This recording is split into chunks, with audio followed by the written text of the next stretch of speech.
मैं जब मणिपुर पहली बार गया, कुछ युवाओं से बात कर रहा था, तो बहुत अच्छी तरीके से हिंदी में बात कर रहे थे। मुझे आश्चर्य हुआ। मैंने पूछा कि आप इतनी हिंदी कैसे बोल सकते हो?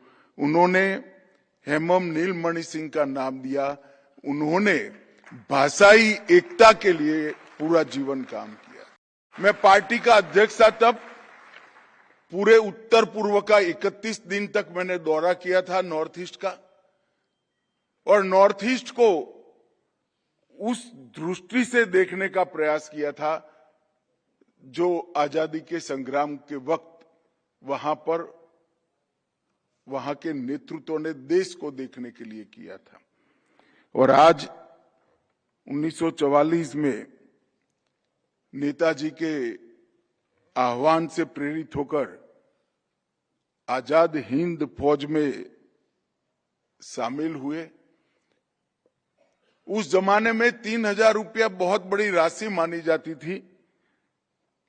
पूरी की पूरी अपने पास जो पूंजी थी वो नेताजी को समर्पित की, और 45 तक वे गिरफ्तार नहीं हुए। 46 में जेल से रिहा होकर मोइरांग लौटे, और बाद में सेवा, शिक्षा और सहकारिता तीनों को जीवन बनाकर जीवंत पर्यंत काम कर गए। मैं जब मणिपुर पहली बार गया, कुछ युवाओं से बात कर रहा था, तो बहुत अच्छी तरीके से हिंदी में बात कर रहे थे। मुझे आश्चर्य हुआ। मैंने पूछा कि आप इतनी हिंदी कैसे बोल सकते हो? उन्होंने हेमम नीलमणि सिंह का नाम दिया। उन्होंने भाषाई एकता के लिए पूरा जीवन काम किया।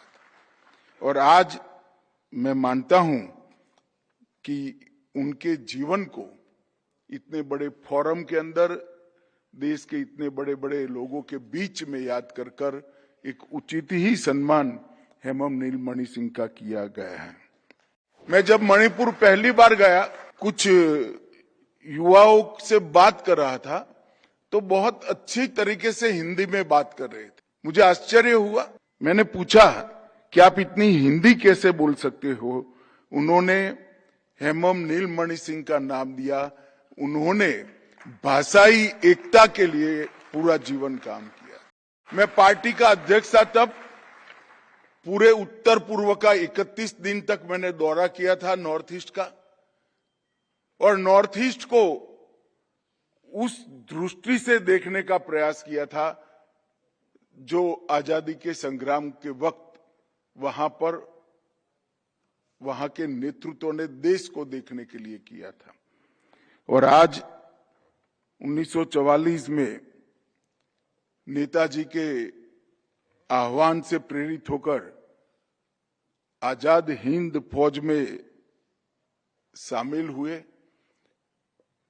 उस जमाने में 3,000 रुपया बहुत बड़ी राशि मानी जाती थी। पूरी की पूरी अपने पास जो पूंजी थी वो नेताजी को समर्पित की, और 45 तक वे गिरफ्तार नहीं हुए। 46 में जेल से रिहा होकर मोइरांग लौटे, और बाद में सेवा, शिक्षा और सहकारिता तीनों को जीवन बनाकर जीवंत पर्यंत काम कर गए। मैं जब मणिपुर पहली बार गया, कुछ युवाओं से बात कर रहा था, तो बहुत अच्छी तरीके से हिंदी में बात कर रहे थे। मुझे आश्चर्य हुआ। मैंने पूछा कि आप इतनी हिंदी कैसे बोल सकते हो?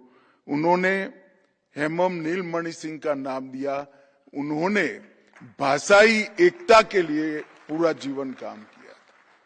और आज मैं मानता हूं कि उनके जीवन को इतने बड़े फोरम के अंदर, देश के इतने बड़े बड़े लोगों के बीच में याद कर कर एक उचित ही सम्मान हेमम नीलमणि सिंह का किया गया है।